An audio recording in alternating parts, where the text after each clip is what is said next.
Welcome back to Guitalele Tutorials. Today we are going to talk about a clock. Yes, a clock, not clock to be precise. There are some mathematics involved in this video, so I'll make chapters. If you don't want to know the mathematical stuff, you can skip to the next chapter.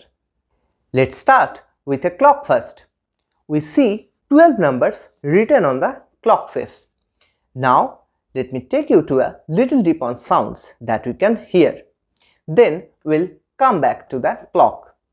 You might know that generally human ears can hear from 20 Hz frequency till 20,000 Hz frequency.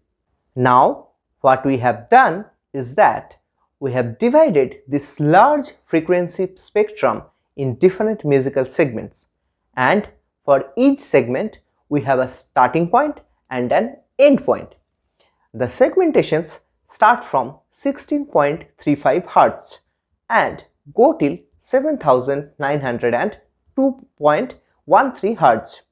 Now the first segment ends at 32.70 Hz, and that is the starting point of second segment, and the second segment ends at 65.41 Hz, and the segments repeat on doubling the frequency.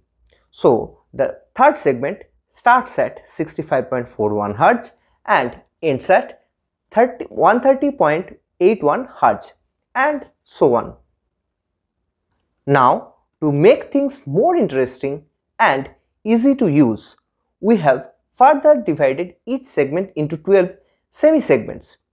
Each number in the semi-segment is multiplied by some number to get the next number. You can see where it is going, right?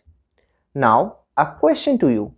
Why do you think Guitarlele has a double dot on the 12th fret? Pause the video, give it a little thought. I'll be waiting for you. Done thinking? Now let's see what we are doing with each semi-segments and what it has to do with the clock and the double dots on 12th fret. The first segment starts at 16.35 Hz and the multiplier is 1.054963. Now we calculate each number and redraw the clock with the numbers. Look at the clock now.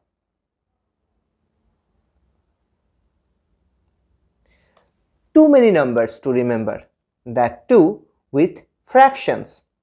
Let's just assign each segment a letter. That's it, you get a fancy clock. Now if we further do the calculations till the last segment, we get 8 different clocks. I'll tell you what to do with this clock now. Just consider the letters here. You see some similarity with Guitalele, something to do with Guitalele tuning. A, D, G, C, E, A.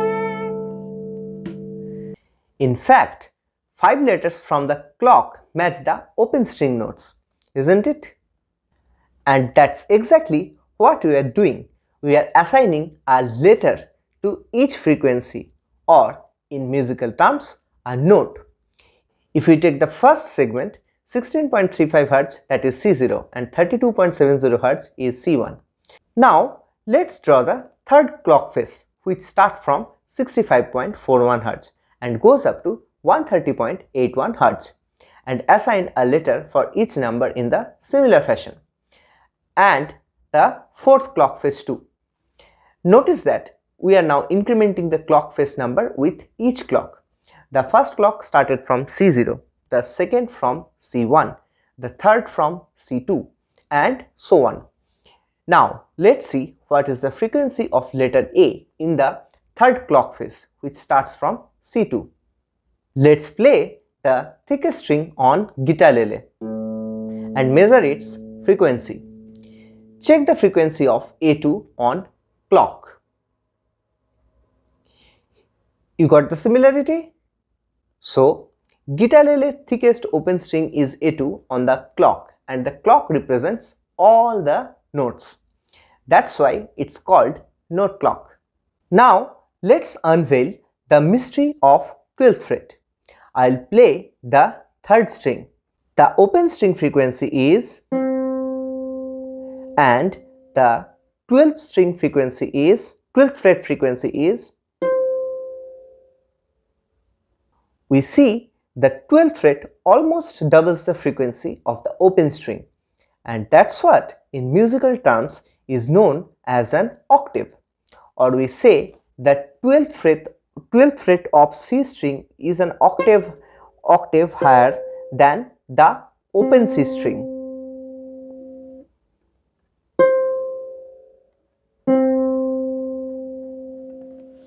That was about the clock. Now, what can we do with this clock? Many things, but first is that check each letters written on the clock.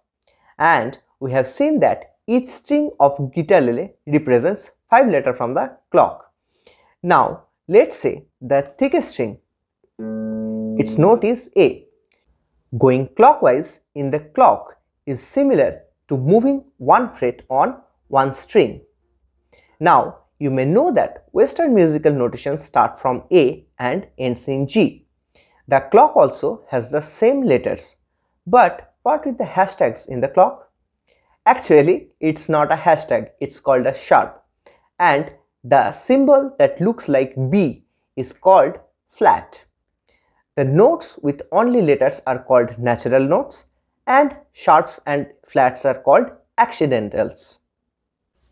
Now, moving one fret higher on Guitarlele is actually moving one step clockwise on the note clock. By the way, distance between two notes on the clock is known as semitone. So, if we play A on open string, as is the case with the thickest and the thinnest strings, we play A sharp in fret 1. So, this note is an A sharp. This note is also an A sharp. If we move to second fret, that becomes note B. So, this note is note B, and this note is note B. Or in other words, B is 2 semitones apart from A. If we move to first fret from second fret, we now call it B flat. So, B flat and A sharp sound the same, and they are called enharmonics. They sound the same but has different names based on the context. If we reach to this note from A, it's known as F sharp. If we move to this note from B, it's B flat. Now, if we gradually move fret by fret on Guitalele and keep moving in the clockwise direction on the note clock, we again reach A, one octave higher of or 12th semitone higher. That's why we keep on increasing the numbers on the note clock like C0, C1, C2 and so on. A lot to digest. So come back to the video in future if you have any doubts. Also, let me know in the comments if you have any questions regarding this. By the way, you can check out note frequencies in the description for more understanding of musical notes. Understanding the concept of note circle is the most basic theory you can grasp and has a lot to do with our future lessons. So, build the foundation strong. If you have any doubts, don't hesitate to comment. If you are developing your musicianship with these lessons, then please support by leaving a comment or hitting the like button and subscribing to the channel. All your engagements keep me motivated to come up with new lessons.